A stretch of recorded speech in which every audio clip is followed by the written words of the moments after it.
Continuando con la lista de oradores, tiene la palabra el señor diputado Aníbal Abreu. Gracias, señora Presidente.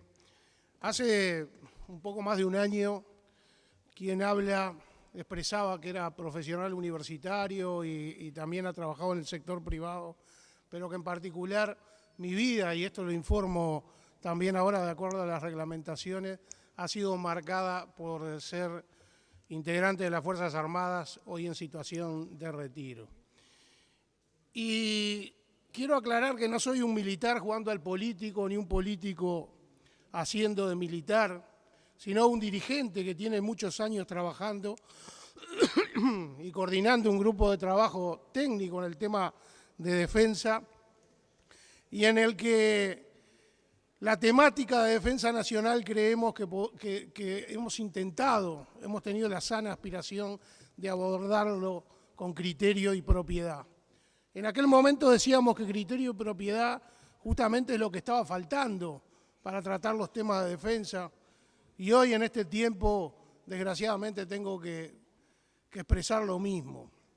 En aquella oportunidad voy a traer a colación una mención que hice.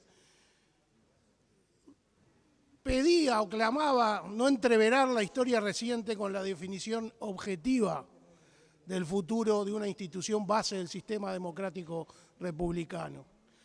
En aquel momento se me dijo que no se podía esperar de un burro más que una patada, cosa que, si bien me dio gracia en su momento, hoy, un año más tarde, lo que sí le puedo decir con propiedad en este derrotero que ha tenido la defensa nacional, no le voy a dar una patada, pero sí, como decía el profesor Reyes Abadí, un libro para leer simbólicamente junto con todas las leyes, bien leidito, que es la Constitución de la República.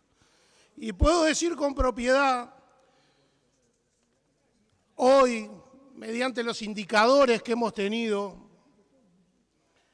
que a este gobierno le importa muy poco la institución militar. Si la miran es para utilizarla políticamente y para ver si pueden rescatar algún recurso, bajar costos y de paso cumplir con el foro que todos conocemos.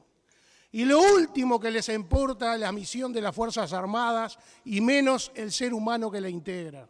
O sea, el soldado y su familia, que parecen ser de otro planeta y de un planeta enemigo aparte. Hemos escuchado, nos llegan todos los días, que nos dicen dónde está la oposición. Los compañeros legisladores que me antecedieron en la palabra.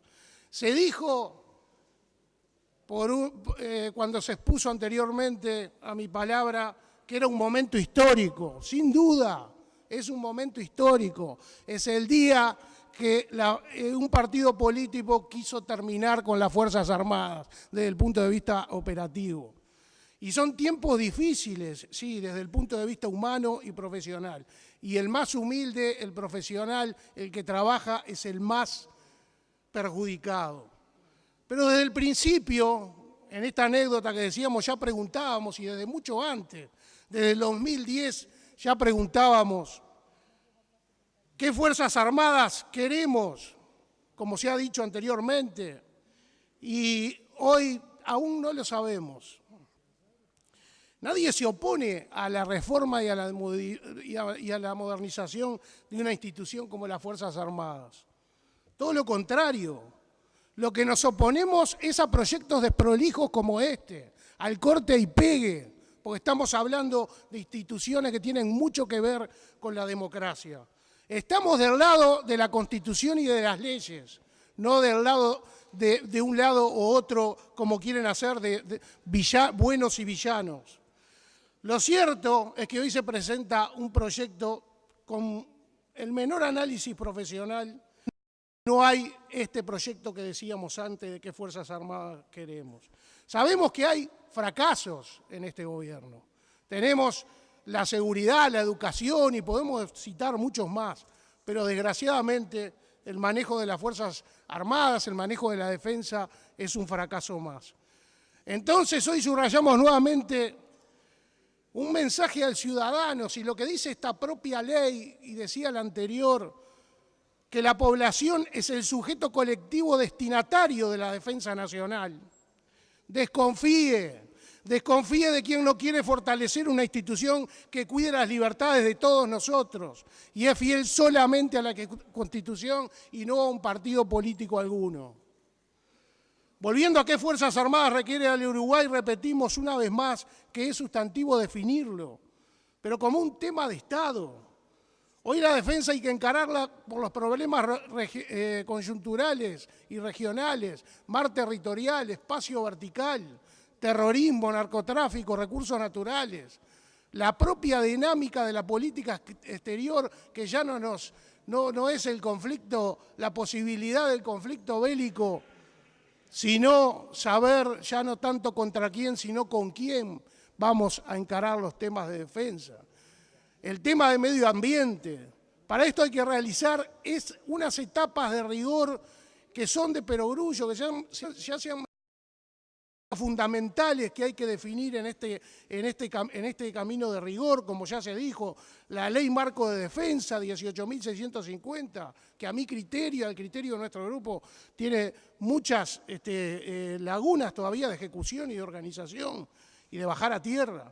Políticas de defensa y militares, la ley orgánica del Ministerio de Defensa y sus organismos dependientes, Sanidad Militar y Dirección General. Acá en Sanidad Militar quiero hacer una pequeña digresión. Se mencionó al Hospital Militar una especie de denuncia que creo que es muy grave, porque a mí no me consta y me he atendido siempre en el Hospital Militar que se atienda primero a una persona a otra de acuerdo a su grado. Eso es muy grave y si en esta Cámara hay pruebas se tiene que denunciar en el ámbito que haya que denunciarlo. Y también lo que hay que decir, en el Hospital Militar, y no me estoy poniendo a defender, sino simplemente porque hemos estudiado el tema, es uno de los pocos instituciones que funcionan desde el punto de vista de sanidad como bastión último en crisis sanitarias y a su vez tiene un régimen que es solidario. El que gana más, ahí paga más.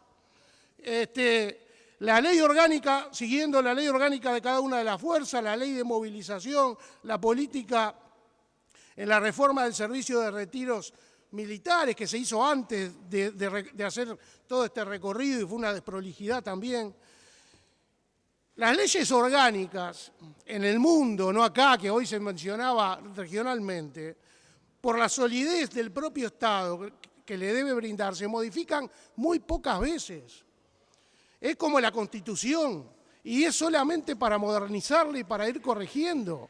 Se dice que hace 45 años que fue sancionada, pero ¿fue homologada a la democracia o se lo impusieron a la democracia la ley esta? Además de esos 45 años, 15 años estuvo este partido de gobierno.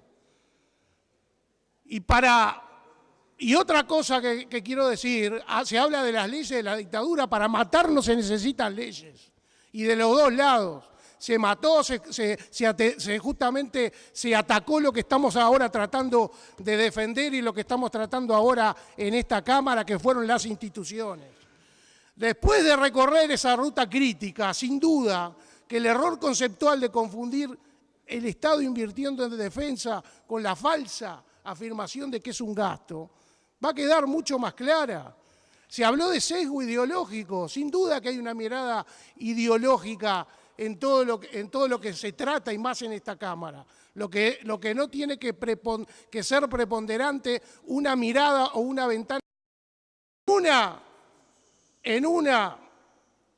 Esta ley pone en tela de juicio nada menos que el Estado militar. Está poniendo en tela de juicio el Estado militar, lo desconoce. Lo vemos en los concursos a los militares, que hoy no, y en otras. Vamos a discutirlo, quieren hacer las Fuerzas Armadas a su imagen y semejanza, bueno, vamos a discutirlo, pero discutámoslo. El Estado militar, el ciudadano, tiene un contrato social con el Estado y renuncia a muchos derechos como ciudadano, en su actividad política, libertad de volver a su casa todos los días, movilidad, libertad física. La libertad está limitada en temas importantes y el Estado le dice, yo le aseguro un marco adecuado, una vida decorosa y digna, un retiro digno y demás. El Estado, todos ustedes saben que esto no lo cumple a cabalidad y parecería que quieren que lo cumpla menos todavía. Entonces, yendo a la ley propiamente dicha,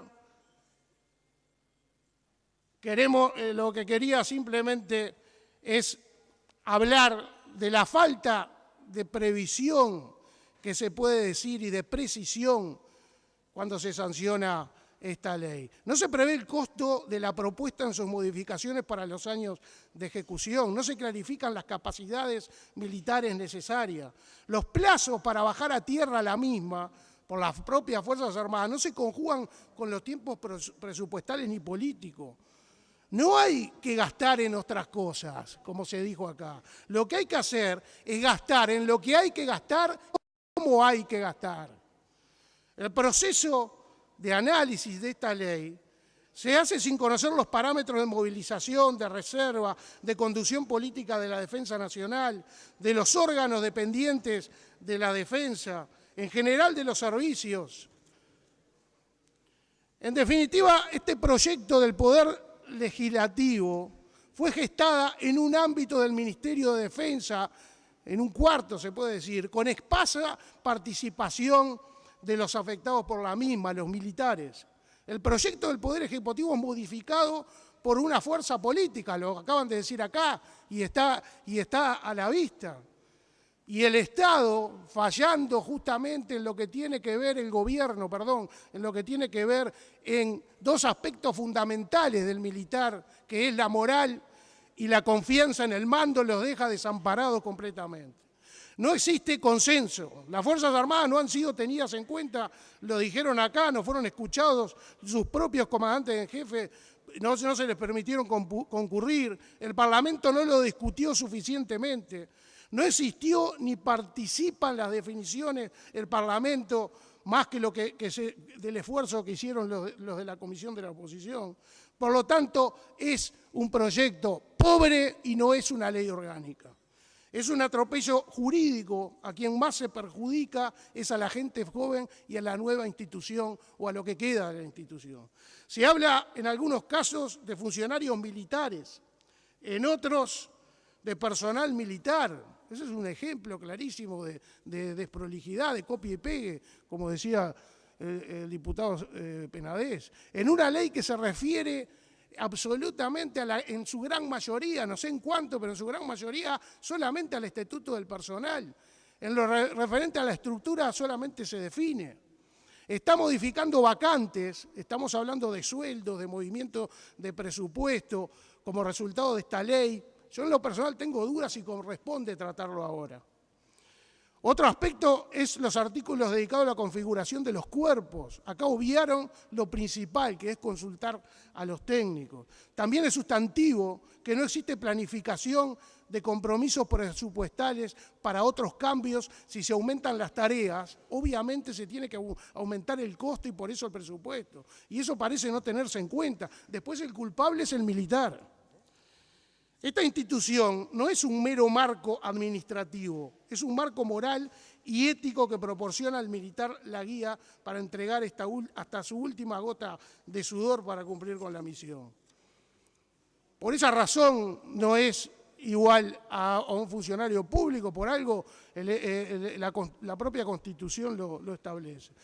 Se olvida en la misión de las Fuerzas Armadas, de la defensa, de la Constitución y las leyes y el respaldo al sistema democrático republicano. La propia política de defensa lo define en este gobierno.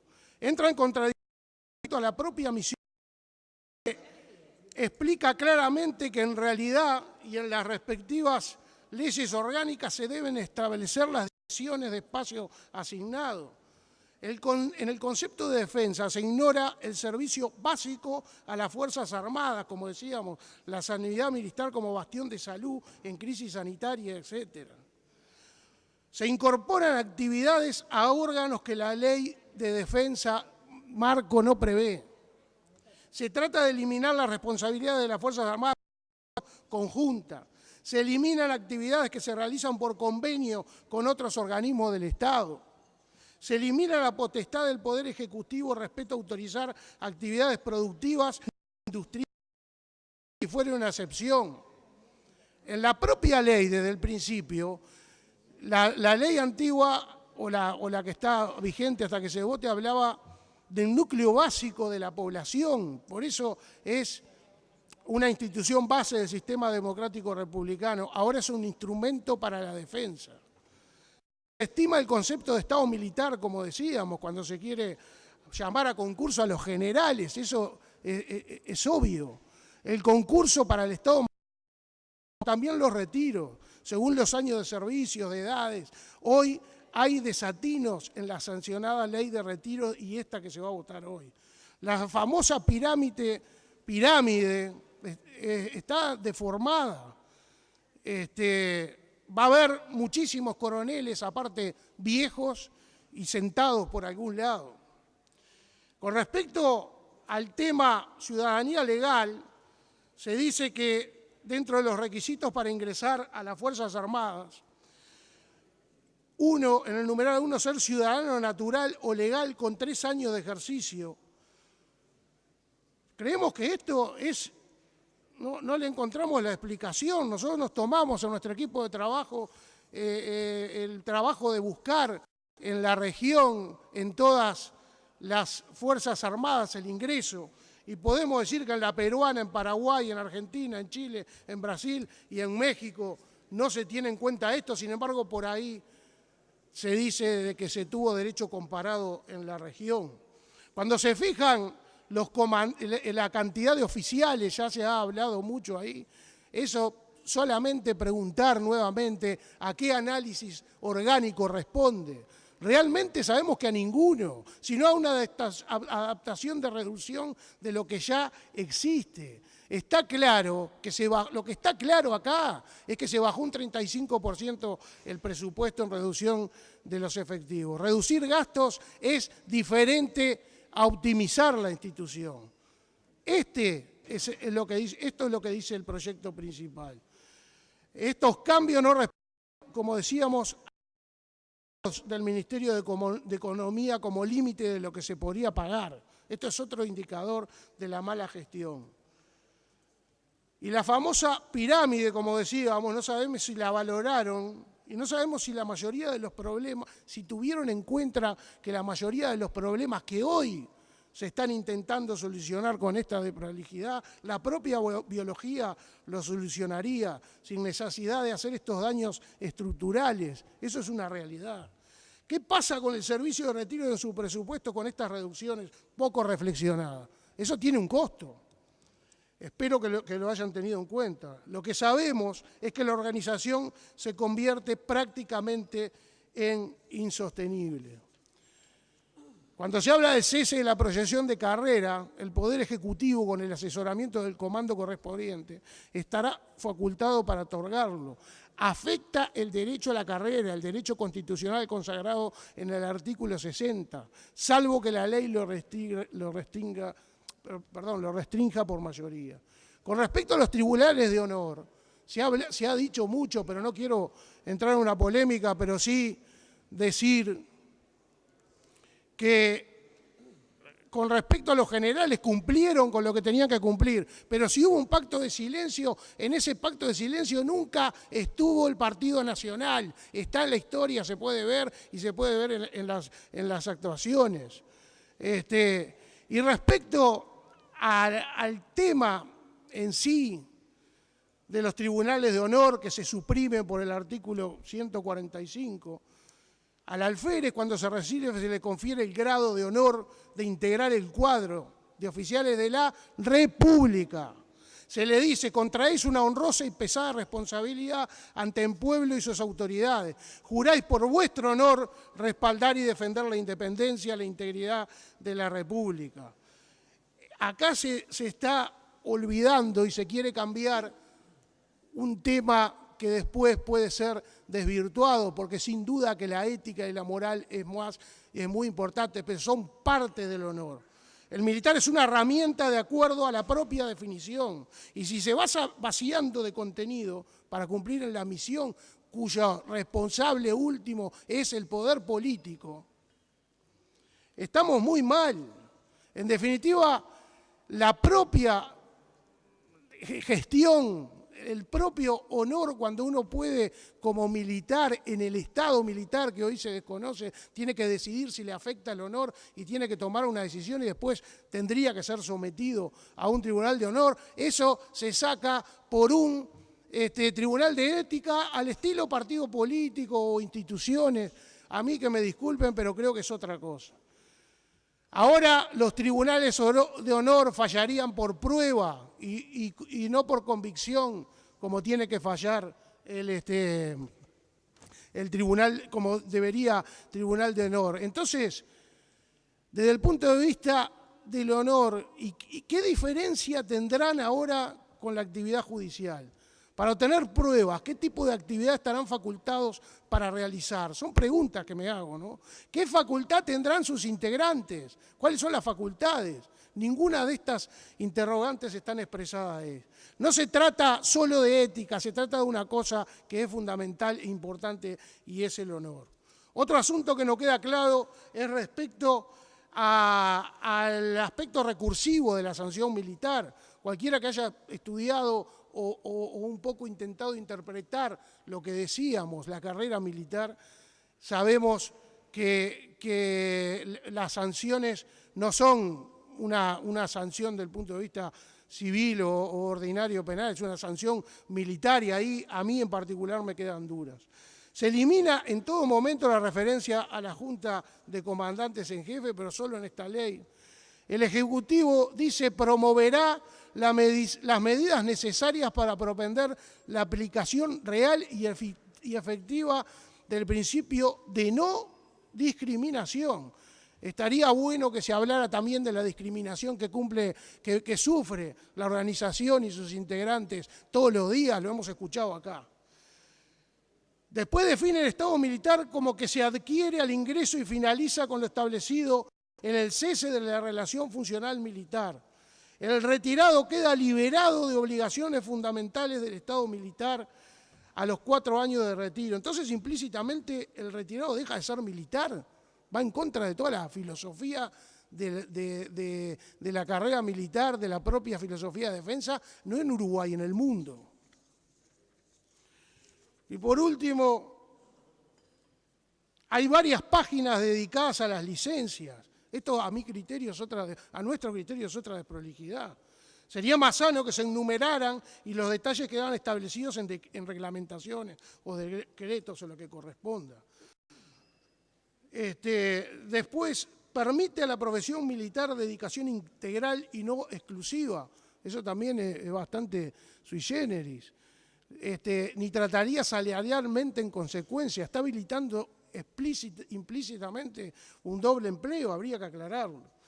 Se exhibe respecto al cese de relación funcional mucha preocupación por la baja en algunos casos, pero se confunde con la baja con retiro. Eso se da cuenta que habiendo tratado este tema se supone por expertos o por magíster o por todo lo que hemos escuchado que tratan este tema, encontramos perlas como esta. Y por último, señora Presidente, simplemente quería reiterar y volver a dejar sentado el compromiso por trabajar para optimizar las instituciones, en particular lo referente a la institución militar, pero no solamente a la institución militar. Mirar por la persona, en este caso el soldado, por sus condiciones laborales, el aspecto de protección social y sus derechos como trabajador. Exigimos y nos comprometemos a trabajar para lograr un salario digno, educación y familia para el soldado, que hoy está amenazado inclusive en la salud. Me comprometo a realizar los mayores esfuerzos para que en el futuro, en la primera oportunidad que se pueda tener, esta ley sea reconsiderada, si se vota hoy positivamente, y que el eje sea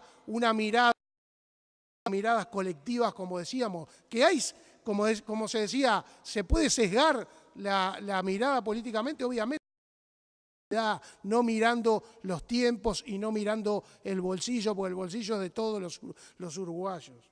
Por eso votamos en contra de este proyecto, señor presidente.